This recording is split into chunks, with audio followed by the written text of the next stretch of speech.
I'm with my guys, James Jackson, the YG, the young gentleman, himself, and Mr. 5 Digits, Max Coolidge. Max, what do those 5 digits stand for? That's an internet. Did we ever? You're gonna have to look that up on my Wikipedia page. Wow, you're pulling the whole the old dad move. Google it.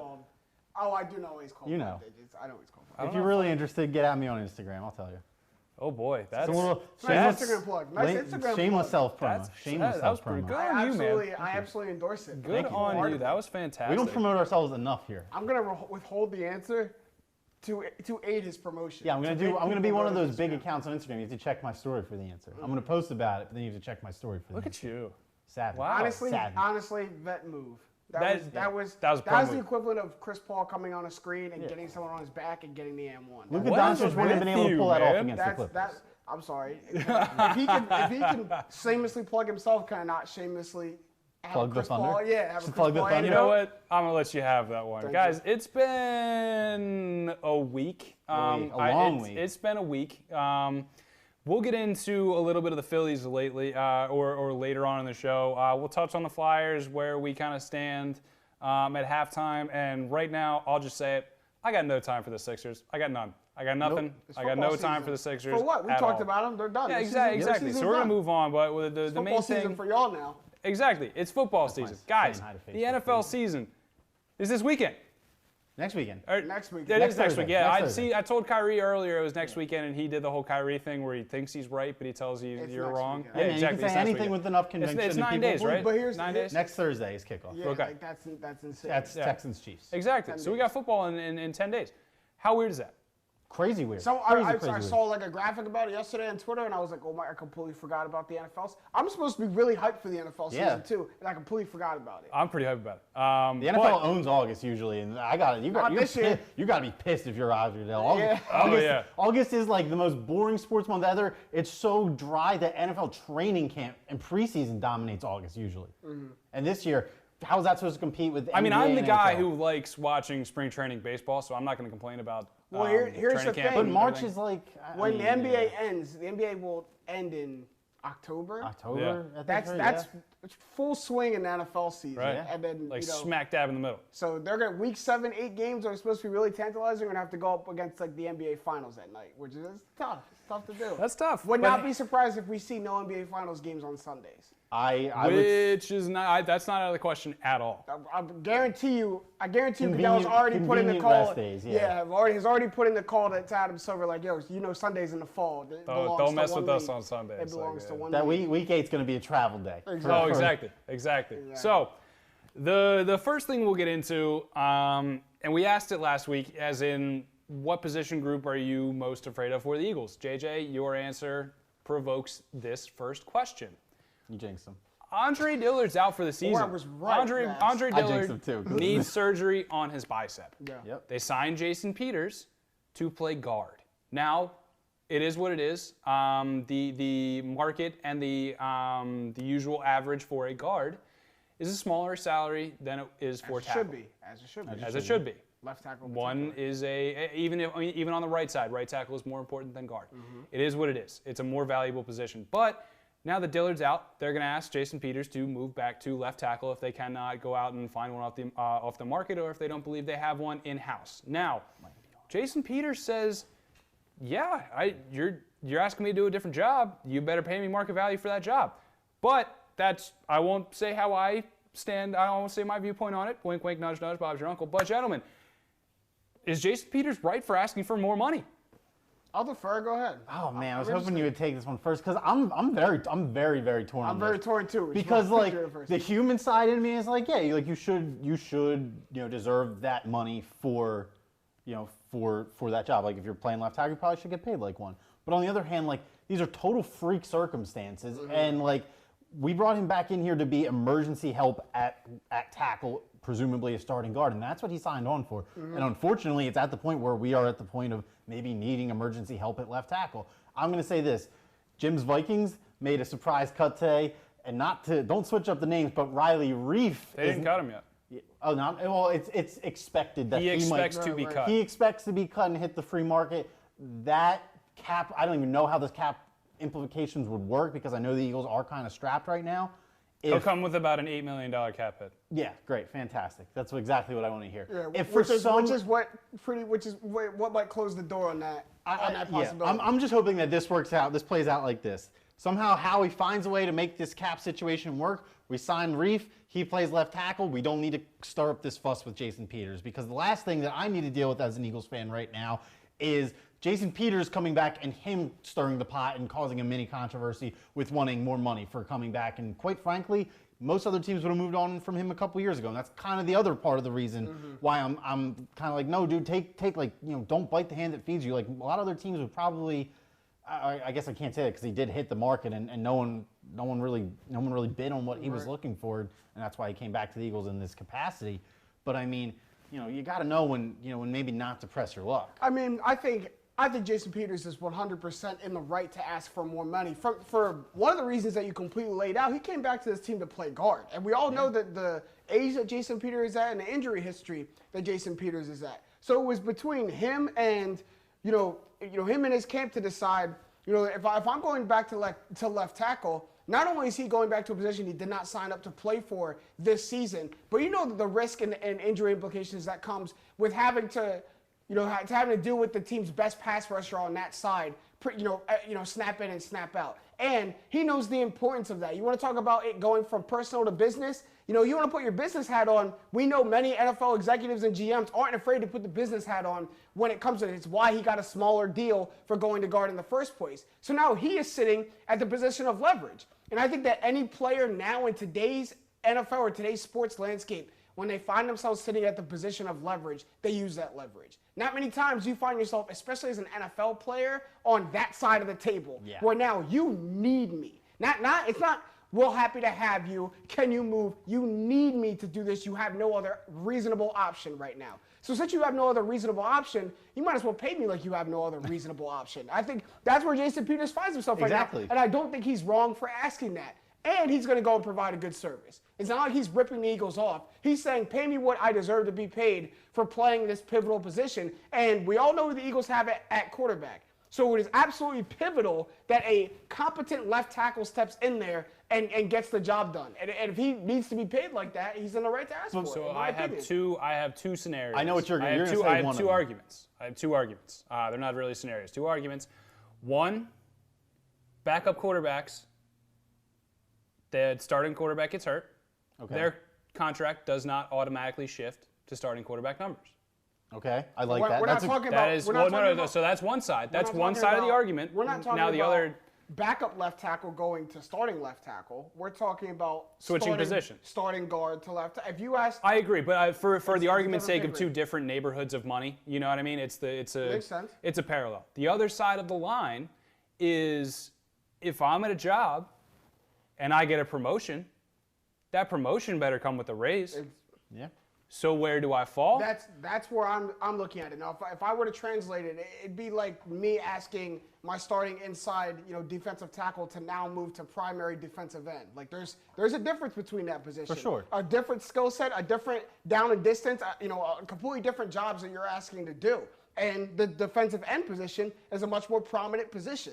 You're asked to do a lot more, and I need to see a lot more results from the D-end position than the D-tackle position. So if I'm asking you to move out there, I bet some players would ask for, I need to be compensated for that then. Oh, yeah. If you're asking for me to rack up 15 to 20 sacks instead of just plug in gaps to stop the run, I need to be paid like that. And that's what I see with Jason Peters right now. Just one other thing that I'm going to say is that the injury history has to play into this, right? Like, on both sides. I'm cool with paying left tackle money, but we're not going to get a full season out of Peters. You're not. No. You're not. And at this point, like, the raise that he would get from being starting left guard 12 games to starting left tackle 8 games, like, I don't know. Like, there probably is a slight disconnect between those two numbers. And I think that's where he loses it. I think that's where he loses a little bit of leverage when they look at, his We're paying you for half a season. I don't know. Yeah, that's fair. So we just talked about Andre Dillard's injury. We talked about the potential and oft-injured nature of Jason Peters. This one is not one that we wanted to talk about, and that is the injury history of this wide receiver core. Guys, it's kind of ridiculous now that every year without Phil. Yeah, well, it's kind of ridiculous because one, you started with Marquise Goodwin opting out. just straight up opting out of the season with good reason. I was about to say, let's not downplay the reason he did I'm it. not here to say Marquise Goodwin is not without good reason in opting out. That's awesome. But Alshon Jeffrey not expected back until week 4. Jalen Reagor now out, needed an MRI. Does not need surgery, it turns out, but he is still expected to miss about 4 weeks. PTSD over there, man. Yeah, I mean, guys, how do you feel about this wide receiver group now? I'll go first. I'll go Go first. ahead. Take a deep breath. I gave you the short version. Yeah, give the more eloquent version, please. Take a deep breath, Mr. Coolish. It's going to be okay. We are in camp. We are in camp. Yes, thank you. I needed to hear that. Injuries happen in camp, especially 4-week injuries. I mean, if Jalen Reagor needs 4 weeks, that puts him back the last week of preseason. So we're okay. Like that's a very young player. The Alshon Jeffrey thing shouldn't shock you, to be honest. Like if you were taken back by the Alshon Jeffrey news, you've been snoozing for the last 2 years in Eagles football. Like it really should not shock you if he needs to be at least. I'm surprised week 4 was the deadline. I'm surprised we didn't. It kind of feels like he's never going to be a part of the offense anyway, in my opinion. Which is what they want. Yeah, it feels like he's going to be there out of desperation. So I don't feel like he could come back whenever, and it won't really. So where do I stand on the Eagles wide receiving core? The Eagles wide receiving core is back to where it's been for the past 2 years, and Zach Ertz is now carrying the shoulder, or carrying the load on his shoulder for the wide receiver core. And Dallas Goedert finger. Yeah. And so that is now your number 1 and probably number 2 or 3 targets on offense, which is what the Eagles have been doing for the past 2 or 3 years anyway, with the injuries that happened to the receiving core. So where I stand with the Eagles is nothing new. Like this shouldn't. It really shouldn't. That's really the best way to put it. It shouldn't take you back that much, and there are silver linings to it, right? We know that Jalen Reagor's MRI came back negative, nothing crazy going on there, so he should be back. We know that we still have a healthy. Wow, you hear me now? Yeah, look at you. Welcome. Stop it. You still have what seems that was to big. be. I'm gonna cut that out. What seems to be a healthy Deshaun Jackson. I'm gonna have to move on after that. But that's what I'm saying, Max. Is the sky's not falling yet. You know, there are injuries, minor injuries that are going to happen. Players who had to take a little bit of layoff when it came to a pandemic, and they got thrown into an NFL training camp. So a little bit of time to adjust, right? So the sky's not falling yet. Okay, that's good. That's very reassuring from you, because the sky kind of does feel like it's falling. Oh, let me get to the next question. The next question. I already know. I know what the next question is, and I'm doing everything I can to not spoil the next question. But it's just, it's every year. Last year was the wide receivers again. Like, how are you okay with this being? I'm not. I'm just used to it. It's every sport. I didn't say be okay with it. I said every sport every year. This is business as usual. So instead of hyper-reacting to what business is usual, exactly. Figure out how to move on. This is like trying. Does that make sense? I don't want to drag the S words into this, but this is like me supposed to get mad that Ben Simmons still isn't shooting threes on a game-by-game basis. Learn how to move on with business as usual. Whatever, dude. It's a slap in the face. You move on. What a sad existence. It is. It's been a shitty week. Oh my goodness. As Future would say, evil world we live in. Yeah, seriously. Wow. Evil world we live in. And it's just like the way that the Chargers find ways to lose. It feels like this city finds ways for their significant, important players to be impeded by injury. I don't think the Chargers deserved what you just said. Yeah, that was a lot, man. They got whatever, dude. They're rolling with Tyrod now. That's the best way that I can convey this in a same sport parallel. I know misery loves company right Everybody now. over the age of 16 that has watched the NFL for more than a couple years knows the Chargers are specialists in losing. They are. They find unique ways to do it on a year in, year out basis. All I'll say is I'm glad that you're blaming the full Chargers and not Phil Rivers, so we can move on now. It wasn't. It was never Phil Rivers. That's just a good example to parallel this, because think about it. We can go across all of our different sports. Think about it. Simmons, Embiid, Markelle Fultz. You have the Eagles on a year-by-year basis. The Phillies with their relievers every year can't make it out of spring training. Hey, they had a fantastic bullpen the second half of last year. Okay, yeah. May I? Amen to that. They did. That's not what I'm talking about, though. I'm talking about the ability to start seasons not on the injured list. Yeah. It's a citywide issue. Don't even get me started on David Robinson. We're used to it, right, JJ? Me and you. All right. So we said the sky's not falling. I may put a crack in it. A couple pieces may fall here and there. Dude, honestly, this is one of the biggest pieces of news in Philadelphia in the past couple of weeks.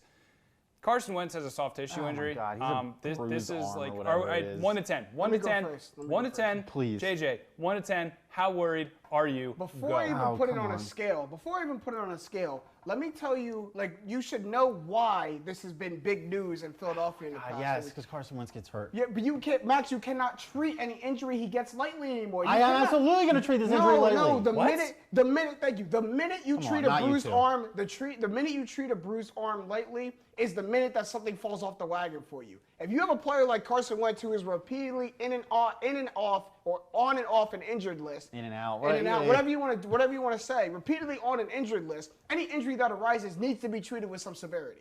Just as a precautionary measure. Everything needs to be done so that this guy can go back out next Sunday and play healthy for us. If it's not, we risk a bruised arm and then a cracked rib and then a torn, a rolled arm ankle, whatever, throw a dart at his body and that's likely to get hurt next. So just treat it poignantly.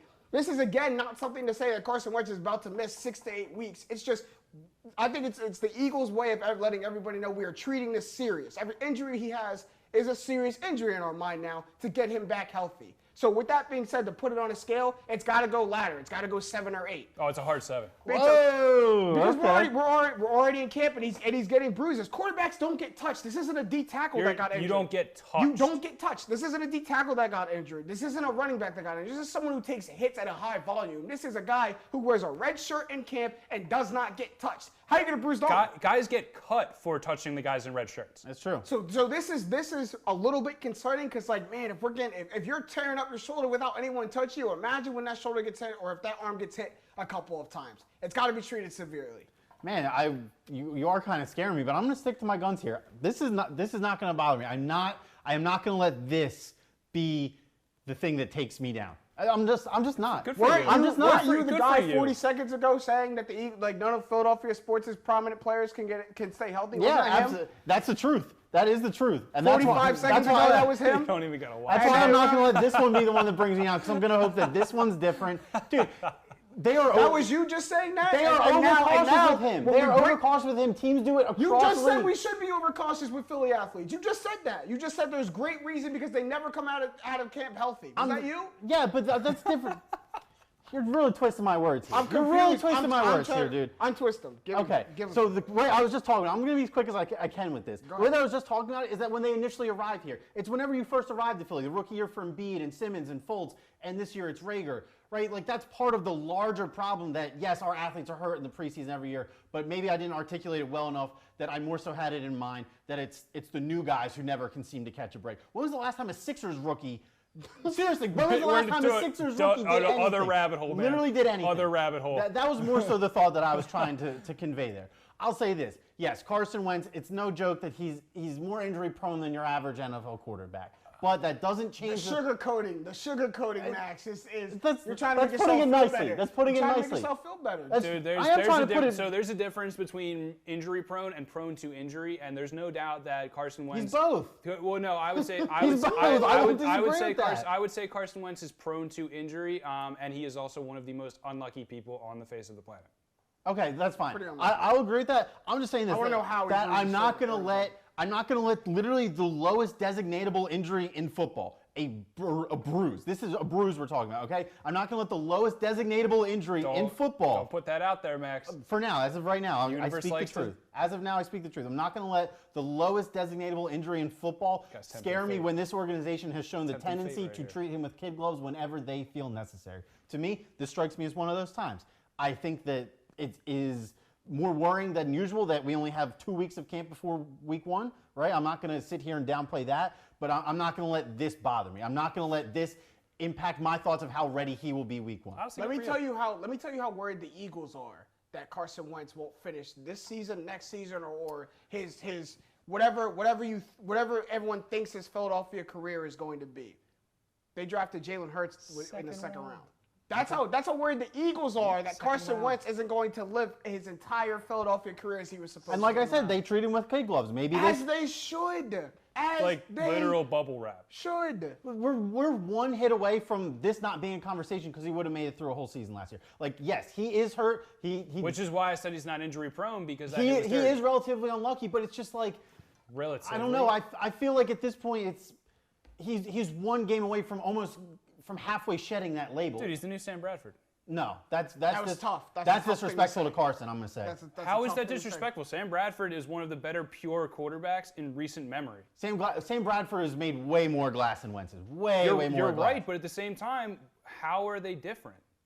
Because Wentz has been successful. I don't remember Sam Bradford on the field. I don't remember Sam Bradford ever being on the cusp of an MVP. That's all I'll say. I would. Last season, and Wentz's 13 games in 2017 that's fair, but dude, Sam Bradford looked like Joe Montana on three different teams. Never said Sam Bradford was a bad quarterback. That never healthy. came out of my mouth. But to put them on the same stratosphere, like I don't think Sam Bradford ever had the ceiling. I think it's closer than you think, man. You're trying to get me wound up right now. I'm not biting on this, dude. That's what we're here for. Your Twitter account with following 597 and 6 followers created in August 2020 right now. That's what you're doing to me. Hey, man. You're trying to. That was oddly specific. Yeah, who hurt you? Yeah, right. That was like. There's just a lot of dumb shit on the internet. You're internet troll right now, dude. I'm just gonna say it. Yeah, but like, was there? You're Jim 58720111207 right now. That's what you are. You're one of those generated Twitter names. If you were trying to get slant, okay, find a new slant. If you were trying to get him riled up, it worked. All I'm saying, you got me riled up, but I'm not going to take that bait that hard. You're not getting me with Sam Bradford. All I'm saying is there's no MVPs, there's no Super Bowl rings in that conversation. Both of them are fantastic players when they're on the field, but most of the time they're not on the field. Sammy Sleeves. You know what I mean? I'm going to agree to disagree. Hey, like all right, we're going to move on. My quarterback was one game. We'll move on. I accept it. I'll take that one. I'll take that one. It's fine. You know what? We'll come back to it when I'm not going to say it. I'm not going to put that out there. It's fine. We'll come back to it. Looking at the Eagles' schedule. If it happens again this year, it gets to the regular season. We'll come back to it. Looking at the Eagles' schedule, what stretch of games will present the biggest challenge? Max. I'm bringing out the Eagles' schedule. Excuse me, all my fans, but I couldn't remember it off the top of my head. Yeah, you do that. You do the educated one. I'm just going to say this. It'll be when they have 3 divisional games in a row at the end of the year, and Dallas is one of them. And like they have 2 at the end of the year. Is Dallas one of them? Yes. Okay. Dallas like is always every single year, the whole season will hinge on what happens in that Dallas game in one of the last 2 weeks of the season. They end going to Dallas, and then Washington comes to Philly. There are 3 divisional games that you're thinking of happen in the middle. They happen with New York coming to town. Oh, I didn't know that was happening at all. Actually, you know what? Are you guys more afraid of Washington now that Chase Young is dear God, kind of? No, dude. All right, whatever. Nothing that franchise can do will scare me this year. It just won't. It just won't. Except a change of direction. There's still too much happening. Max, non-football related. Do you remember when we talked? No, listen, Max. Listen. Why do I come here to get lectured by you? I'm not getting. Dear Lord. Because we sat here in the beginning of the NBA season, and Max told me he wasn't worried about any other team in the East. And then the Sixers fell to every other team in the East. And then what did I start saying? I started saying that this Sixers team gives me no hope. So, oh my God, this is awful. 0 to 100. This is terrible. All I'm saying, I'm honest. Should the Washington football team honestly genuinely scare you? No. But James's question was, is there reason to at least turn your ears towards them or turn your attention towards them? Because Carson Wentz is hurt, you have no left tackle, and Chase Young is there. And Chase Young now is. How does that not? All right, you might not lose the game, but how does that matchup not give you a? I mean, I'm absolutely last year I made the mistake of thinking that we were going to rock the Washington football team, formerly known as the Redskins, in Week 1. I thought I'm not making that mistake again. Trust me, you don't have to get me to sit here and try to get me to say the Eagles are going to win by 30 because that's not happening. I bid on that last year. I will unashamedly admit that I bid on that last year. If you want to go find the clip, feel free. Not happen. No, fool me one time, shame on me. Or no, other way around. Fool me once, shame on you. Fool me twice, shame on me. Not happening again. I think that they'll win. It will most certainly not be comfortable again. And I just hope that it's not as embarrassing as a first half performance as it was last year. Yeah. I will answer the question. Thank you. So I said that don't worry me. Yeah, the Eagles' biggest chance at a winning streak, I think, comes in the first 3 weeks of the season. If you look at how they open their season, Washington football team, you go to Washington. I mean, I do believe that's a Week 1 victory if everything, if the Eagles come healthy and Washington hasn't figured out, what they are yet. I think that's a victory. The Rams come cross country to come to Philadelphia. The Rams don't normally travel well coming into Philadelphia anyway. I just don't like the Rams. And I see very little upside with the Rams. I just don't like the Rams. To be honest. And then you get the Bengals to come into town. Not only are they the Bengals, but rookie quarterback coming in against what should be a pretty formidable defensive front put up by the Eagles. So hopefully we see some success in the first 3 weeks of the season for the Eagles. And then where I see the toughest stretch for the Eagles happening is that late December or late November, When we December play, like, football. Seattle. And Seattle comes Let to me hear town, it. you go to Green Bay, and then you Yep. come back for New Orleans. Yep, there it is. That's the tough stretch. And That'll we be know good. end of November, December always gets tough for the Eagles. That's normally I forget, do a they go very to stretch. New Orleans or does New Orleans does- comes. Whatever, New dude, Orleans we comes own to the town. All right, so that's actually different because a dome team Yes. comes to cold Yeah. weather, so that And you get a That's little fine. bit of that. We own the Packers mentally as well. Like, you saw as good as they were last year. We still have their number as a very They weren't mediocre good team. last year. I'm not. Oh, how the tables turn. They won y'all division. They won y'all division. Right. You're right. They just Didn't they go 13-3? 13-3. It was more. It was a seemed, very shaky 13. It seemed more. It seemed more. of Hold 11-5. on. No, I believe it goes that if you win 13 games, you're 13-3. No shaky about it. Who said that? Everyone. You guys tried It seemed calling. more of 11-5 to He me. doesn't say No that. one downplayed the Eagles 13. Oh, no. No, but that don't. was a completely different 13-3. I didn't downplay the Eagles 13-3. A lot of people did. I downplayed. did not. I downplayed their success going into the playoffs because their MVP quarterback got hurt. I didn't downplay the 13-3. Played like an MVP. I was down on them going into the playoffs because Same. I was so down on I them. was down on Everyone them. I was. did not downplay their success because that team was same boat. Same was boat. loaded. Yeah. So I know, I agree. That gauntlet of Green Bay, New Orleans, and Seattle, because Seattle, they travel well as well as being extremely And we Well, know. well, The reason why I would be worried about those games if I was an Eagles fan is Russell Wilson in December and Aaron Rodgers in December. Two quarterbacks who hit their And stride in apparently December. Rodgers came to camp in the best shape he's been in about 5 years. Good for him. Maybe Good for him. Jordan Love lit a fire under his ass.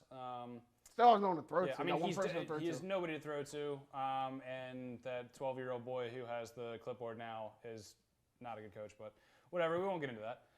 Max, Heated division rivalries coming out. Oh, dude, don't even get me started on the Saints either. But now we get into halftime, and this one actually will be a minute with Max. Oh, because great. We are going to Yay. talk about this for a minute flat. Because, More sad things to talk about. don't get me wrong. I am not part of the bandwagon that's completely jumped ship now and not going to watch game 5 or anything like that. But I'm a little upset. Max, you talk to me, man. Are you upset as upset as I am about these Flyers? Upsetting is. I'm not like upset as in like this was the perfect season and it's over now. Like, it's upsetting in the sense that You expected more. I expected more. The offense has just not shown up. And yes, it's easy to put the blame on the top 6 guys because, quite frankly, they have all underperformed, to put it mildly, right? But it just feels like that whole sense of I don't want to say wonder, that it factor. It almost feels like that has kind of worn off. The mirage is gone. Yeah, it almost feels like the brakes aren't going their way because that's kind of what That's it feels what it like. is. I don't want to say like they've been unlucky because they haven't been the better team. they have been. They haven't been the better team through 4 games. They haven't. I'd say in half the games you could argue like in 2 out of the 4 games you could I think you can that. argue it could be 2-2, but I think if you take the cumulative 240 minutes of hockey played in the series, the All right, Flyers that's- have yeah, not that's fair. been Yeah. the better team. So that's how I'm going to think of it, right? So that's why I'm not too upset. All I'm going to say is this, is that this team finally, for the first time in its 11th attempt, lost back-to-back games, right? That shows a resiliency. You can't spin that any other way. This team does not quit when their back's against the wall. So in hockey, it's more prone to happen than any other sport with the 3-1 comeback. So I'm going to hold out hope. I've seen this Flyers team looks flat out terrible at times. Just straight up in the same game, they will just look like a high school team for the first period or so, and then they will find a way to turn it on and turn it around and come back and win. I don't think you can expect them to do it. I don't think that you should be angry at them if they don't. All I'm going to say is that this team has shown that they have the DNA, they have the build to not give up and not crumble when they feel pressure. So I'm going to ride it out. It'll be fun. Regardless of what happens, if they lose this game, if they lose game 6, if they lose game 7, if they end up winning in 7, whatever it might be, I'm just going to try to enjoy it because I've been saying all years the Flyers are playing with house money. That team is super young. They are. And regardless of what happens, we have a bright future to look forward to. Yeah. Tell you what, I didn't like that the call to go with Moose. I don't love it. I will agree with that. You needed to shut out that game. Carter Hart's the only goalie on that roster that could shut out that team. I don't love it. I feel like that the plan was always to play Elliott in game 4, and I don't want to use the social justice issues, but I feel like the timing of those 2 games getting pushed back, I feel like that hurts that decision because not playing Elliott in the back-to-back, or not playing Hart in a back-to-back is because of rest purposes, but then you get the 2 days extra rest, so you know what I mean? He has the rest needed to go back-to-back. But you need to change Exactly, on the fly. and I don't love that, but that's the kind of coach AV is. He has shown that when he chooses to stick with a guy like Like, for example, when Ghost was iced out of the lineup for a while, it took a long time for him to break that mold. He's very fixed on his decisions. He is. I'm going to leave it with this. I did say Flyers in 7. That door is still open. You know what? The only door open. I'm with It's it. the only door open. It's the only door open, but it's open. I'm with it. I'm on that train. I never got off the train. I'm moving up to that car of the train. Bring it on. Let's do it. Let's do Flyers it. in 7. Right, Flyers JJ? in 7. Book Flyers it. in 7, baby. I'm just in the back of the train like, yeah, what they said. Yep. We need you for that, though. Yeah. I love it. Flyers in 7. We're gonna move on. Word on the street, boys. I'm gonna give you a phrase. Give me a Choose your word weapon. for it. And like last time, you can go any direction with this. I Okay. want to see where your mind takes you. All right. Please. I don't remember these either, so Good. you're really good, getting off good. the cuff. Hey, all right. So the bullpen will be blank with the additions the Phillies made. Now, the additions I'm talking about, while you guys write down your word, the additions are David Hale from the Yankees, Heath Hembree and Brandon Workman from the Boston Red Sox, and as recently as today, David Phelps from the Milwaukee Brewers. We also get Ranger Suarez back. David Robertson is not coming back. Screw David Robinson. Yeah, screw David Robertson. But, gentlemen, what words we got? JJ. You go first. Formidable.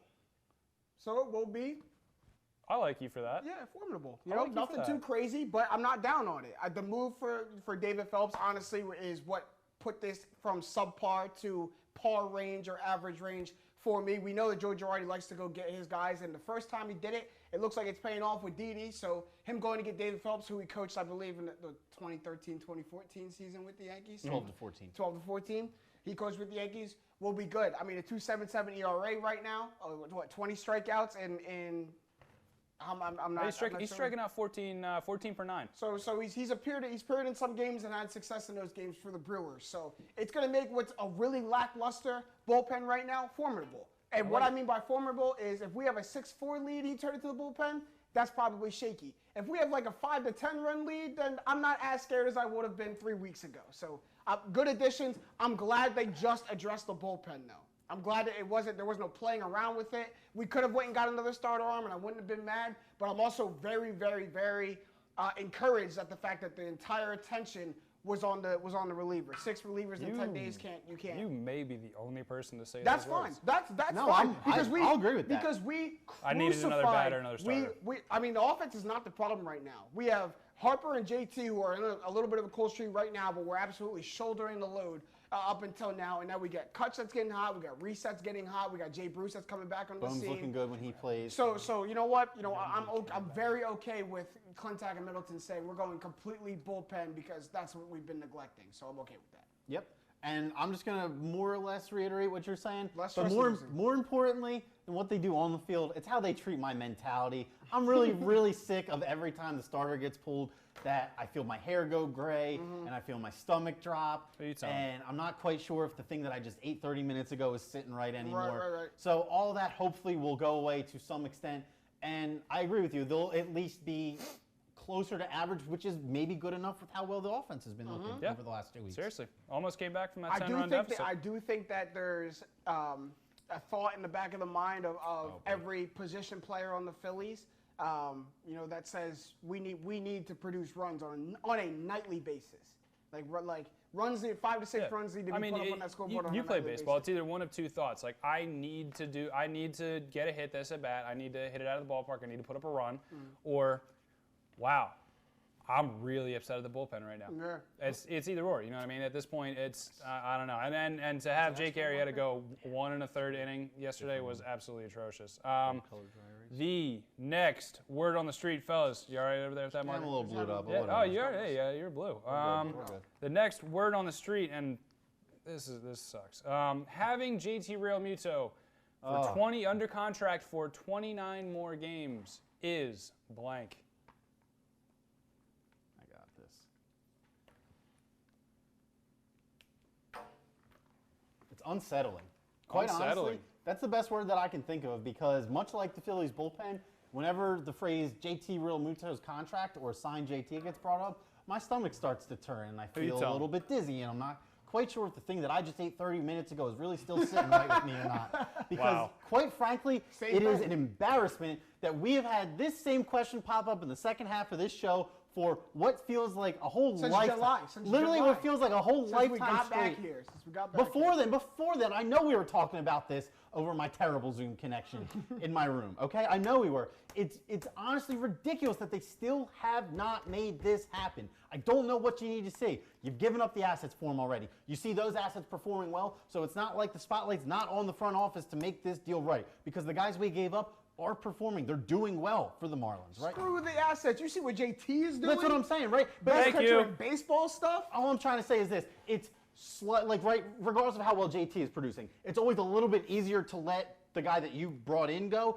if the guys you traded away are not performing Right. well, They right? wouldn't Like have done anything anyway. it's bad enough to have the idea of one of your best 2 or 3 players be potentially not with the club anymore, right? It only compounds that and make it worse if the elite prospects that you had been sitting on for years actually panned out and they did it with another team, and then the guy you got rid of them all for is gone after less than 300 full games in uniform And because they Sixto looks play really good. Exactly, right? So that's why it's unsettling to me. That's why it's unsettling to Sixto me. looks This really needs to be good. fixed. It needs to be addressed. Are you changing?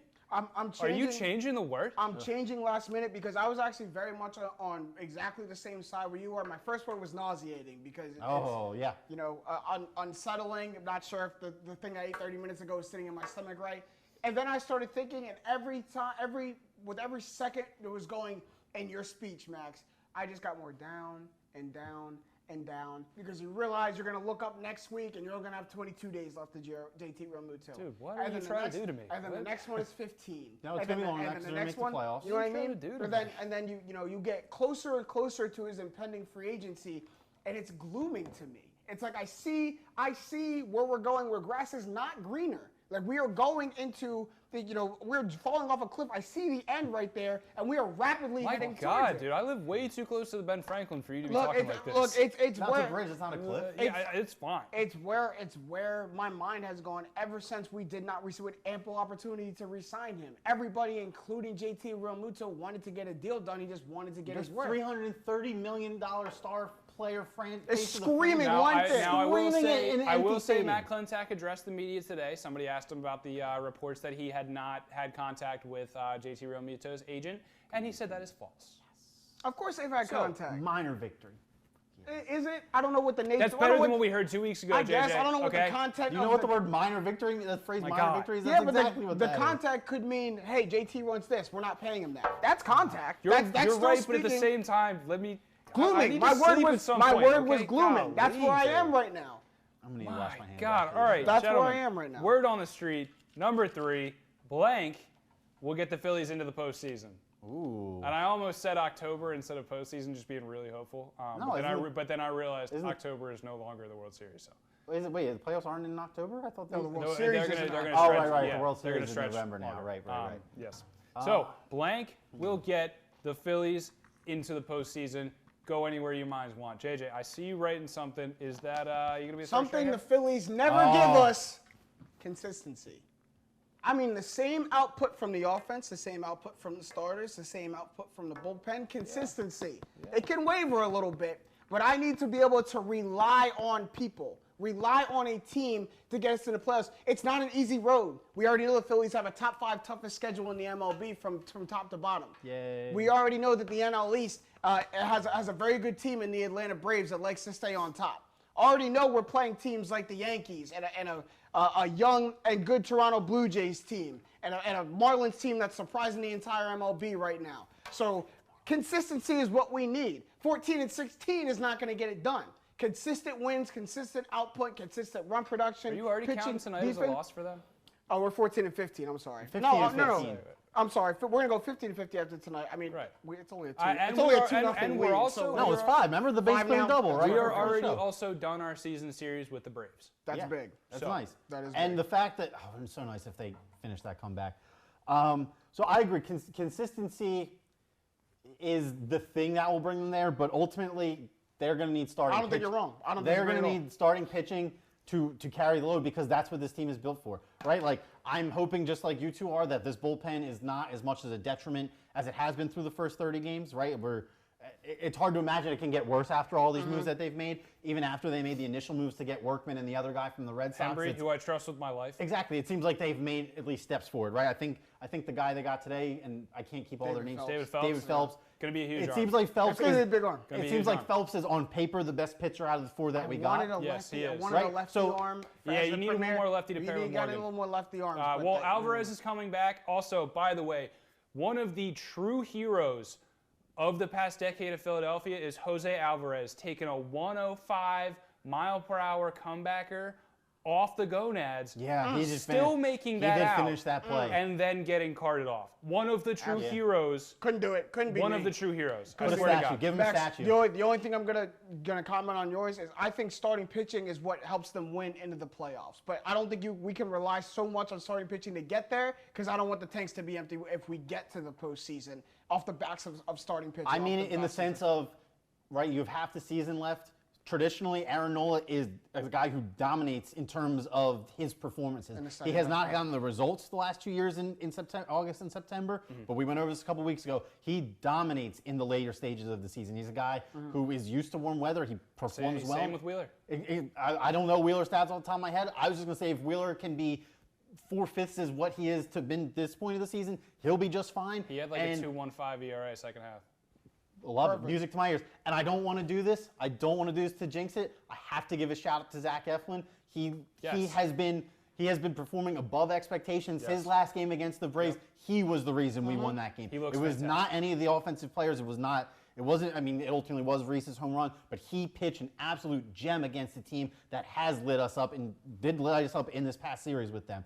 So if it's going to be Eflin, if it's going to be someone else, that third potential starter, right now I'm going to give the nod to Eflin. If that guy can be 500, if he can be 500 in his starts from here on out, you let Nola and Wheeler do the heavy lifting, one to 2 losses apiece from here, starting pitching can be enough where the bullpen doesn't have to be a concern. But even to your point, you said Nola dominates the back half but doesn't get the results. Doesn't get the results because he's not getting the run support with those dominant starts. That's where the consistency comes into play. Because I need Nola, I need everything that you just said to happen with the starting pitching. But I also need Bryce Harper to keep hitting like an MVP candidate. I need Kutch to keep setting the table as leadoff hitter. I need Reiff continuing to drive in runs as he's doing. I need that to continue to stay, or else we're going to get the same result. We're going to get a dominant Aaron Nola with 3 to 4 wins to show for it in the month of August because he gets no run support behind him. That's fair. That's totally true. Seen one too many times. Which we've seen way too many times, even dating back to Cole Hamels, which is just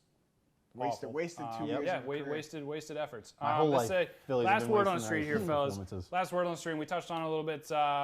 And you know what? I'm not gonna. I was thinking about saying 15 and 15, but I'm not gonna count my eggs before they hatch. Fair I'm enough. trying to turn Good over man. a new leaf here. Good man. As we know, I mean, David I'm a Phelps doesn't chronic- pitch for the Phillies yet. They I'm still a the chronic bullpen is premature still the counter of Phillies eggs, bullpen. as we all know. Five runs is Nope, not safe. they're good. space. They're gonna do it. They're gonna do it. Chronic premature counter of eggs here, trying to turn over a new leaf. But Proud of you. Thank you. The Phillies' 14 and 15 record so far is blank. Yeah, I mean, I'll give my thoughts while you're writing this down. I think it's about right.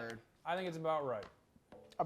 Really? I think it's about right. I mean, it's a 500 team last year. It is about 500 right now. I think it's about right. But that, to me, is why it's unsettling. Because we had a 5. I'm still in your word, Max. And I honestly had planned to use this word the entire time, and I was kind of mad you used it in the first question. I'm sorry. But it's unsettling because we had a 500 team last year. You're exactly right, James. And we were all disappointed and upset with that. So the fact that they're 500 again right now at any point in the season when you look up is not what you want to see. And it's unsettling because it seems that not everything can get put together at the same time.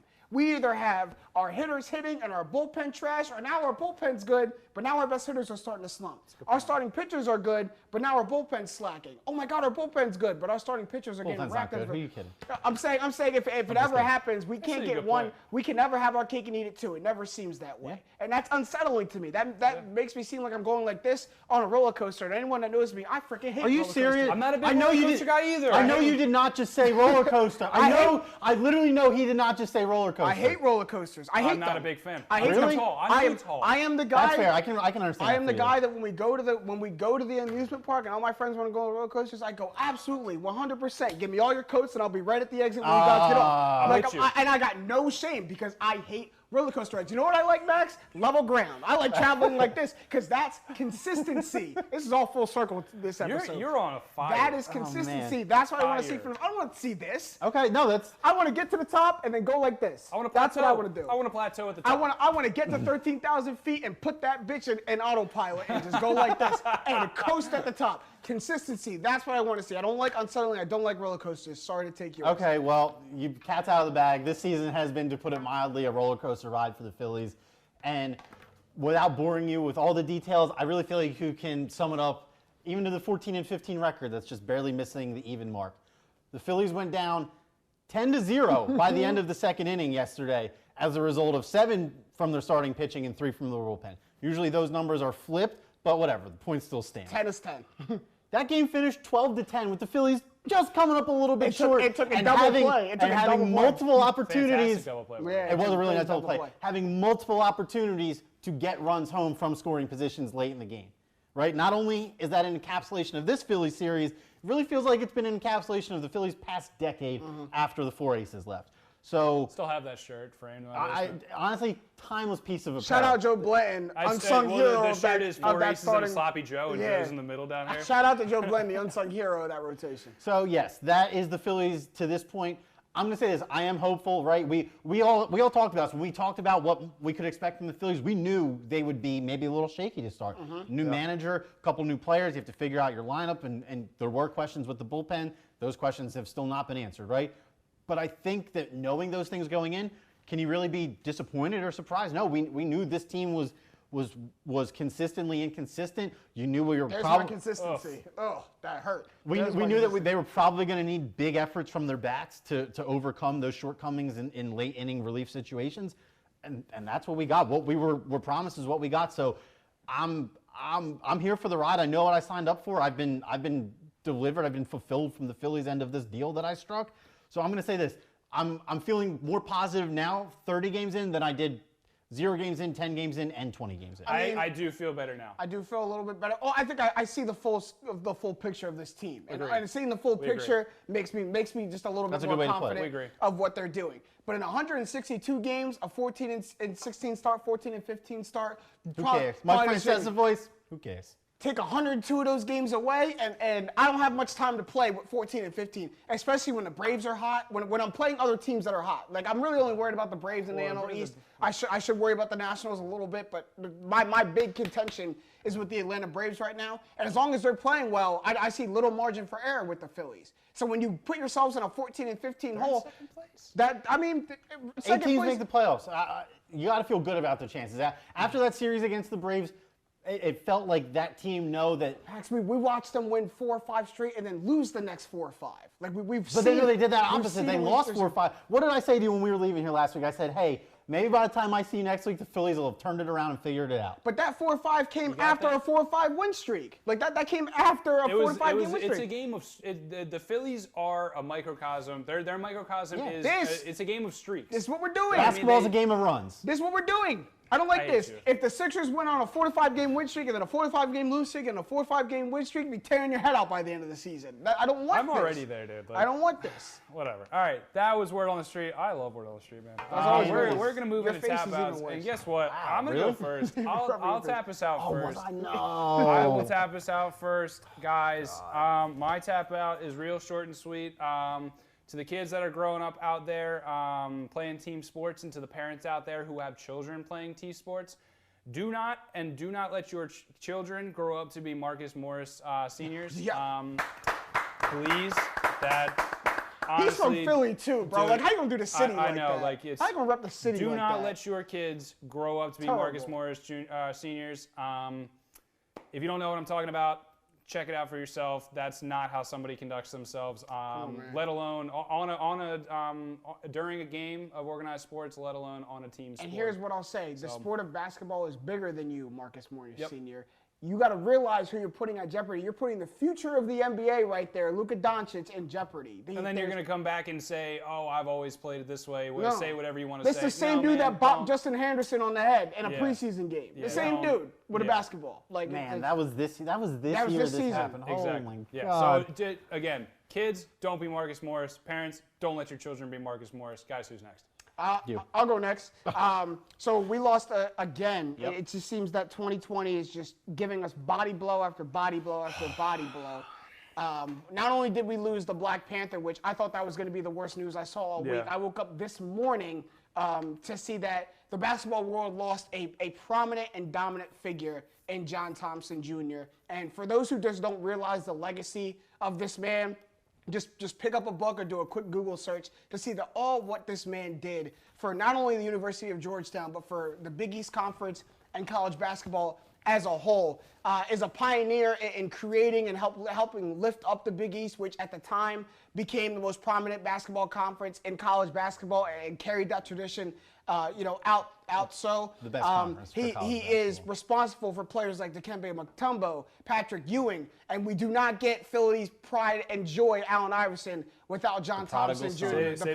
The prodigal Jr. No one after his incident at the bowling alley in high school, there was no college in the country that was going to take Allen Iverson.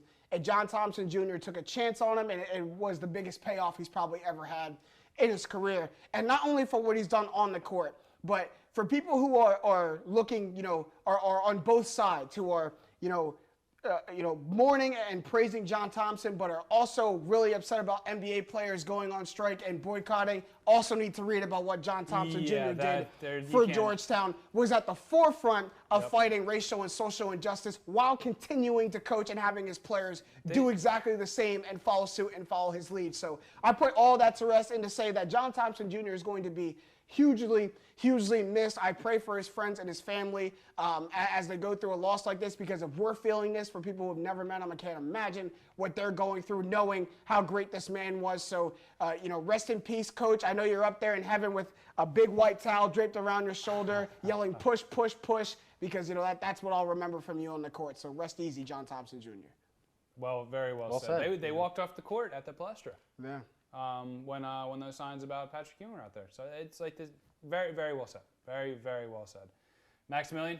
If I'm being totally honest with you guys, I don't really have anything. Sometimes you don't have anything. Honestly, I don't really have anything. You know what? I am with Max. I am tired of coming up here, tap out list, and having to manufacture a fake tap out, because as our fans, I know that you guys can tell when my tap out is fake and made up right there on the spot. So I'm with you. Yeah. Thank you for the transparency. You're welcome. 5 digits. That's the least I can do. If we don't have a tap out, sometimes we don't have a tap out, man. Sometimes the week was a lot of the times, that's why I don't go first. I mean, sometimes the week was just the week. Like sometimes something crazy stood out to me. I took things as it came and went, and so I got nothing this week. I really don't. I endorse you. I really don't. That's fine. Hey, you know what? By the next time, your tap out's going to be something good about the fly. I'm definitely going to have something by next week. And for those of you who are not believing us, I dare you to get in front of a camera each week and just someone say, give us something about your life, and you come up with something profound to go off about in a minute. That would be a good mini-series.